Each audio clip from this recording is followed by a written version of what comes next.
Hey guys, hopefully everyone is doing well. Our today's target is to understand feasibility report, or in a raw way we will try to understand financial statement. ये एक छोटा सा word मैंने साथ में लिखा हुआ है रॉ. हम यहाँ एक्सट्रीम प्रोफेशनल वे के अंदर इसको नहीं सीख रहे. एक नया businessman may be he is concern with the commerce studies और it may be possible he has no knowledge about accounting, तो वो भी आज की इस फाइनेंशियल स्टेटमेंट को समझ सकेगा. तो हम इसको बहुत कॉम्प्लेक्स नहीं करने वाले, आसान और स्ट्रेट वे के अंदर एक बिजनेसमैन के लिए फाइनेंशियल स्टेटमेंट की अंडरस्टैंडिंग क्रिएट करेंगे. अच्छा, अभी ये फिजिबिलिटी भी साथ में लिखा हुआ है. पहले आप इस वर्ड को समझें कि अभी आपने बिजनेस स्टार्ट नहीं किया, maybe due to any fear, आपको डाउट है कि whether are business would be working in future और नॉट. तो आप एस्टीमेट कर रहे हैं, ये वर्ड प्लीज अपने दिमाग में डाल लें. आप सिर्फ एस्टीमेट कर रहे हैं कि अगर हम इस बिजनेस को करेंगे तो how much cost would be, कितना खर्चा आएगा, and how much earning from that business we can have, वहां से पैसे कितने कमाएंगे, और इन दोनों का जो फर्क है that would be considered your profit. तो बेसिकली ये feasibility report financial statement is being made to estimate our profit or loss. So मैंने क्या बोला, ये जो फाइनेंशियल स्टेटमेंट बनती है, ये फिजिबिलिटी रिपोर्ट बनती है, ये जज करने के लिए होती है कि क्या आप अपने बिजनेस से प्रॉफिट हासिल कर पाएंगे या नहीं. मैं दोबारा आपसे रिक्वेस्ट कर रहा हूं कि it's not pure professional financial statement, तो हम इसको बहुत ही सिंप्लीफाई करेंगे. अच्छा, अब सबसे पहले तो इसमें आपको बिजनेस चूज करना है. आप चाहे बेकिंग का बिजनेस कर रहे हैं, फर्नीचर का बिजनेस कर रहे हैं, गारमेंट्स का बिजनेस कर रहे हैं, आप मेकअप का बिजनेस कर रहे हैं, so any kind of business would have the same financial statement. आपने समझ ली मेरी बात कि आप किसी भी बिजनेस को कर रहे हैं उसके लिए फाइनेंशियल स्टेटमेंट का क्राइटेरिया डिफरेंट नहीं होता. So whatever the kind of your business is, you will be making same financial statement. तो अब आपने इस बात को अपने दिमाग से निकाल देना कि हमारा बिजनेस तो डिफरेंट है, तो क्या हमारी फाइनेंशियल स्टेटमेंट डिफरेंट बनेगी. So no is the answer. Each and every kind of business will have same shape of financial statement. So हम क्या देखेंगे कि हमारे बिजनेस से if we have earned profit और इफ वी कैन अर्न, क्या बोल रहा हूं, हम इन फ्यूचर क्या इस बिजनेस से प्रॉफिट कमा सकते हैं, हम इस बिजनेस से क्या फ्यूचर में लॉस तो नहीं फेस करना पड़ेगा. So we will make a feasibility report. अच्छा, एज अ बिजनेसमैन और बिजनेस पर्सन आपने सबसे पहले एक बहुत सिंपल फाइनेंशियल स्टेटमेंट को समझना है. If you are doing a business of furniture, the business of garments, you are doing the business of makeup, आपका कुछ होगा कि कुछ कॉस्ट आएगी. So first of all, you will be considering that cost. अब इस कॉस्ट को समझने के लिए आप सिंपल फॉलो अप करें कि अगर तो फर्नीचर का बिजनेस कर रहे हैं तो रॉ मटेरियल परचेज करना पड़ेगा. अगर आप बेकिंग का बिजनेस कर रहे हैं, रॉ मटेरियल परचेज करना पड़ेगा. अगर आप गारमेंट्स स्टिच कर रहे हैं, रेडीमेड गारमेंट्स बना रहे हैं, तो रॉ क्लॉथ और रॉ मटेरियल आपको परचेज करना पड़ेगा. So this would be your cost. हाँ, अगर आप ट्रेड कर रहे हैं, ये सारी बातें आपको 100% श्योरिटी के साथ दिमाग में जानी चाहिए. तो दो बिल्कुल डिफरेंट बिजनेसेस को हम डिस्कस कर रहे हैं. एक हमने कहा कि मैन्युफैक्चर भी कर सकते हैं, ये बाद में मैं रेज कर दूंगा यहां से. आप मैन्युफैक्चर कर सकते हैं, दूसरा आप ट्रेड कर सकते हैं. मैन्युफैक्चरिंग का मतलब क्या है कि आपने अगर केक बेक करना है तो आपको फ्लोर चाहिए, आटा चाहिए, आपको चीनी चाहिए, आपको उससे रेलेवेंट सिरप्स चाहिए, सो या कुछ और जो बेकिंग पाउडर वगैरह है, तो आप मैन्युफैक्चर कर रहे हैं ना, तो ये आपकी कॉस्ट होगी. अगर आप ट्रेड कर रहे हैं, let's say you are selling your mobile phones, अब आप कोई रॉ मटेरियल तो परचेज करेंगे नहीं, आप तो पूरी की पूरी प्रोडक्ट परचेज करेंगे. So that would B trading business. एक आप कुछ मैन्युफैक्चरिंग करते हैं और एक मैन्युफैक्चरिंग के बगैर ही बिजनेस कर रहे हैं, that would be your trade. अच्छा, आप कुछ कुछ कॉस्ट आएगी. फिल वर्क हम उसको सिर्फ सपोज कर लेते हैं कि 8,000 rupees is total cost of your particular product. मैं फर्नीचर की एक एग्जांपल साथ में लेकर चलता हूं. So I have bought wood, the main raw material which is required for the furniture. अब उसकी कुशनिंग करने के लिए मुझे फोम भी चाहिए और उसकी पोशिश करने के लिए मुझे कपड़ा भी चाहिए। सो टोटल कॉस्ट, अब इसको प्रैक्टिकल कॉस्ट के साथ आप मैच नहीं करेंगे। मैंने आपको पहले भी बताया कि हम इसको सिंप्लीफाई रखते हैं, वहां तो मिलियंस में भी खर्चा आ सकता है या एटलीस्ट लाखों में खर्चा आ सकता है। So we are just giving an example. अब फर्नीचर खरीदने के लिए मेरी टोटल कॉस्ट थी 8,000 rupees. Obviously, I'm doing business. It's not for non-trading concern. I will be doing this business to earn profit. मैंने तो पैसा कमाना है और पैसा कमाने के लिए what I will have to do, मैं उसे बेचूंगा। अब बेचने के लिए obviously the sale price should be more than that of cost. ये आपका पूरा खर्चा आया हुआ है 8,000, तो मैं 8,000 की तो नहीं बेचूंगा ना। So I will sell my commodity at price more than that of cost. अब फर्ज करेंगे मैं उसको 10,000 का बेच देता हूं। अब इस सूरत में आप सिंपल इस चीज को फॉलो करें कि क्या मुझे प्रॉफिट हुआ है और I am facing loss. The cost of commodity was 8,000 and I have sold it for rupees 10,000, so obviously that would be my profit. अब वो प्रॉफिट कितना हुआ, सिंपल इज दिस, 10,000 मेरे पास आए हैं और 8,000 मेरी कॉस्ट थी, वो चले गए हैं, तो मेरा प्रॉफिट 2,000 है। आप चाहे फर्स्ट स्टेप से स्टार्ट करें, लास्ट स्टेप से स्टार्ट करें, प्रोफेशनल फाइनेंशियल स्टेटमेंट बनाएं एज एन अकाउंटेंट, या आप रॉ स्टेटमेंट बनाएं, आप ए से स्टार्ट करें या जी से स्टार्ट करें, this is your financial statement. Actually जो फाइनेंशियल स्टेटमेंट है बस वो यही है। हाँ, अब हम इसके अंदर डिटेल्स ऐड कर सकते हैं।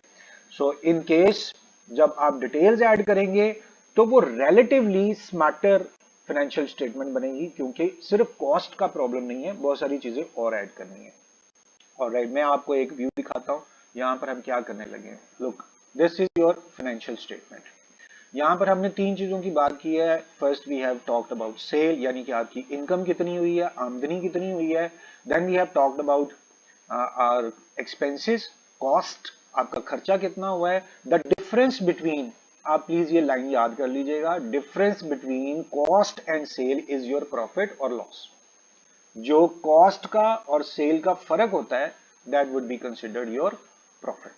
अब हम क्या करेंगे, ये जो पूरी प्रॉफिट की लाइन है इसको समझने के लिए एक्सपैंड करने लगे। तो प्रॉफिट को हम थोड़ा डाउनवर्ड स्लोपिंग में ले जाते हैं और अब यहां पर हम ऐड करेंगे इनकी फर्दर डिटेल्स। क्लियर होगी बात। पहली बात तो आपने बस ये समझनी है, यही रॉ स्टेटमेंट है जिसको आपने फॉलो करना है, जिसमें कॉस्ट है, सेल्स हैं और प्रॉफिट या लॉस है। अब सेल की कुछ डिटेल पहले आप समझिए। ये भी पॉसिबल है कि some of your customer are not satisfied with your product. ये क्वेश्चन आपने हमेशा दिमाग में रखना है कि आप अपनी प्रोडक्ट को अपनी तरफ से बेस्ट प्रोड्यूस करने जा रहे हैं, but there are people who would not be ready to buy your product or who are not satisfied with your product, तो वो क्या करेंगे, आपकी प्रोडक्ट को वापस भी किया जा सकता है। तो ये क्वेश्चन आपने साथ में रखना है। यहां पर आप फॉलो अप रखिए कि कुछ चीजें वापस आ सकती हैं, उनको बोलते हैं सेल्स रिटर्न। अब आपने 10,000 की प्रोडक्ट बनाई, लेकिन there are some customers who had return these commodities, तो आपको 10,000 में से 200 की चीजें वापस आ गई हैं आपके पास। So what does that mean, आपकी टोटल इनकम 9800 होगी। अब ये जो कॉस्ट है इसको आपने समझना शुरू करना है। सबसे पहले तो आपने बाइंग की होगी, चाहे वो ट्रेडिंग की सूरत में है या वो मैन्युफैक्चरिंग की सूरत में है। मैन्युफैक्चरिंग की तो रॉ मटेरियल परचेज किया होगा, और अगर ट्रेड की तो फिनिश प्रोडक्ट। मैं ये लाइन दोबारा दोहरा रहा हूं और आपको इस लाइन को अपने दिमाग में डालना है। अगर मैन्युफैक्चरिंग की है तो रॉ मटेरियल परचेज कर रहे होंगे, अगर ट्रेड की है तो फिनिश्ड प्रोडक्ट आप परचेज कर रहे होंगे। अब इस परचेज के ऊपर कुछ कॉस्ट है। First cost would be considered as your direct cost. इसके तीन पार्ट्स हैं। ऑलराइट, अब मैं इन तीन पार्ट्स को आपसे डिस्कस करता हूं। सबसे पहले, अगर आप you have bought your raw material और finish product from a place which is far away from your office और फ्रॉम योर बिजनेस, आपके कारोबार से काफी फासला है जहां से आपने चीज परचेज की है, तो आपको उसके ट्रांसपोर्ट एक्सपेंसेस पे करने पड़ेंगे। चाहे वो ट्रांसपोर्ट कैरेज की सूरत में, कैरेज मतलब गाड़ी, चाहे आपने बाहर से मंगवाया है तो बहरी जहाज का किराया, that would be called freight. अगर एक शहर से दूसरे शहर में मंगवाया तो there are some taxes, a sort of taxes, these are called octroi charges, carriage freight octroi. अगर आपने उसके लिए रेलवेज यूज की है तो भी। अच्छा, अब ये हमने what we have done, direct cost है, और उसमें जो ट्रांसपोर्ट से रिलेटेड एक्सपेंसेस हैं आपने एक ग्रुप उनका बना लेना है और ये जज करना है कि उन एक्सपेंसेस की कॉस्ट किस तरफ है। ये पहला ग्रुप हो गया। अच्छा, अगर आप अब यहां पर मैन्युफैक्चरिंग कर रहे हैं तो यू विल हैव टू पे वेजेस। वेजेस उजरत को बोलते हैं और ये वेजेस एक्चुअली मैन्युफैक्चरिंग के साथ रिलेटेड होती है। अगर आप ट्रेड कर रहे हैं तो ये नहीं होगा आपके पास। दोबारा सुन ली मेरी बात, अगर if you are related to manufacturing तब तो वेजेस आएंगी, लेकिन अगर आप ट्रेड कर रहे हैं तब वेजेस या manufacturing wages would not be the part of your financial statement. दो पार्ट्स हो गए। अब तीसरे पार्ट से अगर आप मैन्युफैक्चरिंग कर रहे हैं तो वो आसान तरीका तो नहीं होगा, आपको बहुत सारी बिलिंग करनी पड़ेगी। यानी कि अगर आप फ्यूल यूज कर रहे हैं, अगर आप गैस यूज कर रहे हैं और समहाउ आप फ्यूल की सेंस के अंदर पावर यूज कर रहे हैं, so these are three groups related to your direct cost. सो क्या आपने फॉलो अप कर लिया है कि आपने अगर एक प्रोडक्ट प्रोड्यूस की है तो उस पर आने वाले एक्सपेंसेस के तीन ग्रुप्स हमने बना दिए, इसको बोलेंगे डायरेक्ट कॉस्ट। अब मैं इसको अपनी तरफ से ही सिर्फ समझाने के लिए आपको लिख के दे रहा हूं। लेट्स से 10 रुपीज इस पे कॉस्ट आई, 20 इस पे कॉस्ट आई, 25 इस पे कॉस्ट आई। आपने क्या करना है, अच्छी तरह से रिसर्च बेस्ड सारे नंबर्स को लेकर आना है, तुक्के नहीं मारने। आपने अपने बिजनेस से रिलेटेड सब रॉ मटेरियल की प्राइस को रिसर्च करना है, तब आपने लिखना है। तो मैं यहां पर आपको समझाने के लिए सिर्फ अंदाजन इन सारे एक्सपेंसेस की कॉस्ट को लिखा है। नहीं, मेरी सारी कॉस्ट कंप्लीट हो गई। इसके अंदर मैंने जो बाइंग की हुई है 2000 रुपीज की मेरी बाइंग थी, और उसके ऊपर कुछ ट्रांसपोर्ट के एक्सपेंसेस, मैंने उसकी मैन्युफैक्चरिंग की तो वेजेस के एक्सपेंसेस, और अगर मैंने मशीन्स को चलाया है तो उनके लिए फ्यूल रिक्वायर्ड है, उन सारे एक्सपेंसेस को मैंने काउंट कर लिया। सो गाइज, इन दिस वे मैं अब देखूंगा कि मेरी टोटल कॉस्ट कितनी है, जो डायरेक्ट टोटल कॉस्ट कहलाएगी। और सिंपल आपने क्या करना है, ये जितनी भी कॉस्ट हैं यहाँ पर लिखी हुई हैं और उनमें डिवीजन नहीं करनी, सारी की सारी कॉस्ट को आप सम करके इधर ले आएंगे। अब आप चेक करें कि आपके पास जो टोटल सेल हुई दैट वाज 9800, और आपने उस पर आने वाले खर्चों को भी लिख दिया। So here you have sorted out those expenses. तो आपके ऊपर टोटल जो इखराजात आए, टोटल एक्सपेंसेस हैं, that is 2200। Again bar bar explain कर रहा हूं, हम इस चीज को फॉलो अप कर रहे हैं, ये सिर्फ रॉ कॉस्ट है, सिर्फ समझने के लिए। अच्छा, अब आप देखिए टोटल आमदनी, the total income you have earned from this business is 9800। जो डायरेक्ट कॉस्ट आई हुई है दैट इज 2280। अब आप मुझे बताएं इसका फर्क क्या होगा। फर्क वुड बी योर प्रॉफिट। ये सारा खर्चा है और ये सारी आपकी आमदनी है। So this was your income and then you will subtract, minus करेंगे अपनी सारी कॉस्ट को, तो आपके पास पहला प्रॉफिट क्लियर होके आ जाएगा, and this profit would be considered as your gross profit. अब आपने नोट भी कर लिया इस सारी चीज को। ये पहला पार्ट हमारा कंप्लीट हो गया जिसमें हमने ग्रॉस प्रॉफिट कैलकुलेट किया। अब आप क्या करेंगे, अपने बिजनेस से रिलेटेड सारे ट्रांसपोर्ट एक्सपेंसेस को निकालेंगे। आपने बिल्कुल ये नहीं बोलना कि मैंने अपनी बाइक यूज की है, या अगर if you are female and you have used and you have taken your father to buy any commodity तो उस पर कोई खर्चा नहीं आया, ऐसे नहीं बोलना आपने। अगर आपने अपनी बाइक यूज की है तो भी आपने उसके अंदर उसके फ्यूल चार्जेस ऐड करने हैं।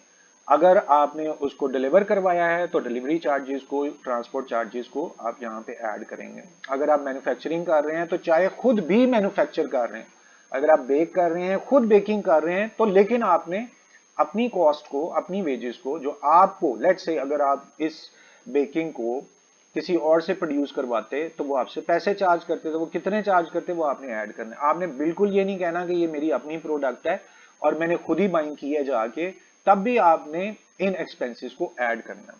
सो half of our work has been done. हमने यहाँ पर अपना रॉ प्रॉफिट या ग्रॉस प्रॉफिट कैलकुलेट कर लिया है, जिसमें अभी सिर्फ बिजनेस से रिलेटेड एक्सपेंसेस को हमने फॉलो अप किया। हम इस साइड को सेपरेट कर देते हैं। अब देखिए, कारोबार चलाने के लिए सिर्फ ये नहीं है कि प्रोडक्ट के एक्सपेंसेस होते हैं, आपके पास इनडायरेक्ट जो कॉस्ट है वो भी इन्वॉल्व होती है, although that indirect cost has nothing to do with your business. ये जो इनडायरेक्ट कॉस्ट है इसका आपके बिजनेस से तो कोई ताल्लुक नहीं है, लेकिन इसके बगैर आपका बिजनेस चलना भी नहीं है। उसमें हम कुछ चीजों को इवॉल्व कर लेते हैं। सबसे पहले, if you will not be doing any marketing expenses तो आपका कारोबार नहीं चलेगा। So first part is your marketing expenses. हम सिर्फ दो तीन तीन एग्जांपल ले लेते हैं इनके साथ। Then you will have administrating expenses, जो कारोबार चलाने के लिए, एडमिनिस्ट्रेशन करने के लिए आपको करने हैं।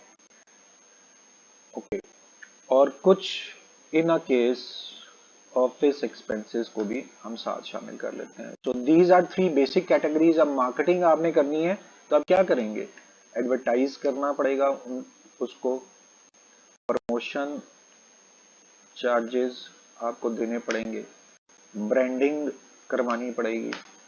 सो मैंने सिर्फ एक रॉ एग्जांपल आपको दे दी।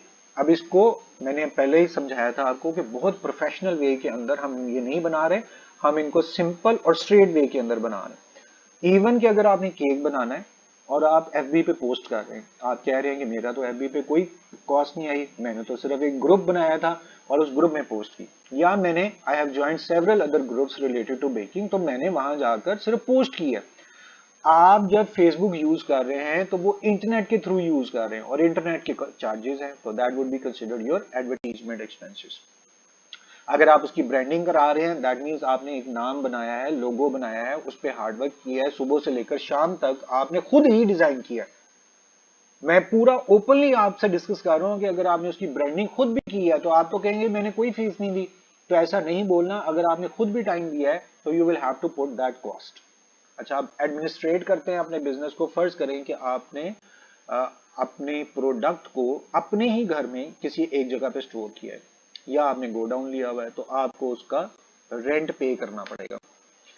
इन रेंटल चार्जेस को आपने हर सूरत में ऐड करना है। मैंने आपको यहां तक ओपन कर दिया है कि अगर आपने उसको अपने घर में स्टोर किया हुआ है, आपका मेकअप का बिजनेस है और उसके लिए जो रॉ मटेरियल चाहिए, या आपका ट्रेडिंग का बिजनेस है और आपने मेकअप किट्स मंगवाई हुई हैं और उसको बेशक अपनी अलमारी के अंदर ही क्यों ना रखा हुआ है, लेकिन उस प्लेस को यूज करने के एक्सपेंसेस हैं, that would be called rent. अच्छा, इन केस आपको अकाउंट्स बनाने पड़ रहे हैं, सारी इनवॉइसेस को इकट्ठा करना पड़ रहा है, कौन सा रॉ मटेरियल कितनी प्राइस का है, उसकी रिसीट आपके पास है, वो सारी रिसीटों को एक जगह रख रहे हैं और उनको काउंट डाउन कर रहे हैं, तो आप अकाउंट्स मेंटेन कर रहे हैं, इसके लिए आप सैलरीज पे करेंगे।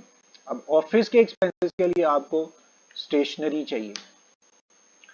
सो what you are up to, जब आप ऑफिस में जाएंगे, स्टेशनरी है और कोई आपने कार्ड्स प्रिंटिंग करवाए हैं तो उसके चार्जेस आप ऐड कर दीजिए। अब again we have following the same pattern, अपनी मर्जी से कुछ कुछ चार्जेस मैं यहाँ पुट करता जाता हूँ, हालांकि ये मैच नहीं कर रहे, लेकिन एग्जाम्पल के तौर पे I have written over here. So in this way आपके सारे एक्सपेंसेस की अमाउंट्स यहाँ पे लिखी गई है। सो तीन ग्रुप्स थे, तीनों ग्रुप्स का अब आप सम करके साइड पे लिखते जाइए। ये मेरे टोटल मार्केटिंग कॉस्ट है।